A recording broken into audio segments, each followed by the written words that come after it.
இங்கே வந்து லாஸ்ட்டாக குற்றாலத்தில் பார்த்தோம். அதுக்கப்புறம் இப்போதான் வந்து நான் பார்க்குறேன். இப்போ இங்கே வந்தப்போ இவ்வளோதான் நான் பண்ணவே இல்லை. இன்னைக்கு தான் நான் இங்கே உட்காந்து என்னால் ஃபஸ்ட்டு உட்கார முடியல. அது ஒரு டிஸ்டர்பன்ஸாகவே இருந்துட்டு இருந்துச்சு.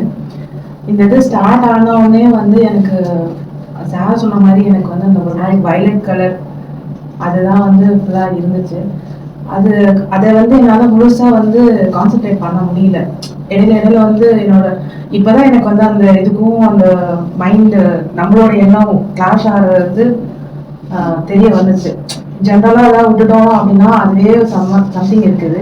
அதில் நம்ம வந்து எதையோ செய்ய போகிறோம் அப்படின்றது அந்த ரெண்டு பிரிவு வந்து தெரிஞ்சுது எனக்கு இன்னைக்கு அந்த இதில். ஐ திங்க் இந்த வருஷம் ஃபுல்லாகவே எனக்கு வந்து இந்த மாதிரி யூனிவர்ஸோட கனெக்ட் பண்ணி ஏதோ போகணும் அப்படின்ட்டு ஒரு இது வந்து இருக்குது. ஸோ இயர் பிகினிங்கில் ஸ்டார்ட் ஆனிச்சு. ஸோ டிசம்பரில் தான் வந்து அது வந்து இப்படி போகணும் அப்படின்ட்டு இருக்குது போல்.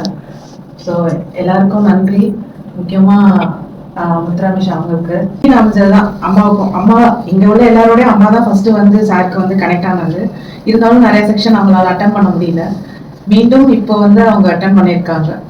ஸோ இதை இப்போ ஏதோ ஒரு ஜேர்னி வந்து ஸ்டார்ட் ஆகுதுன்றது மட்டும் நல்லா தெரியுது சார். அது மட்டும் வந்து எனக்கு அப்போ தான் ஃபஸ்ட் லாஸ்ட் அப்போதைக்கு வந்து தீட்சை வாங்கும்போது அந்த இது இருந்துச்சு. இடையில கூட நான் ஃபோன் போட்டு நான் கேட்டேன். இடையில வந்து எனக்கு ஏதாவது நான் டக்குன்னு வந்து இது இங்கே எதுமாயிட்டே இருக்குது, எனக்கு எப்படி சொல்லணும்னு தெரியல அப்படின்னு நான் சொல்லிட்டு இருந்தேன். அப்போ கூட சொன்னாங்க நீங்கள் ரொம்ப ஸ்ட்ரெஸ்ஸாக இருக்கீங்க, வெளியில் போங்க அப்படின்ட்டுலாம் சொன்னாங்க. நல்லா போகிற சூழ்நிலையும் அமையலை. இன்னைக்கு தான் வந்து இருந்தாலும் வந்திருக்கேன் நான். ஸோ தெரியல எனக்கு என்ன சொல்கிறது. Thanks to all. Thanks to universe. Thank you.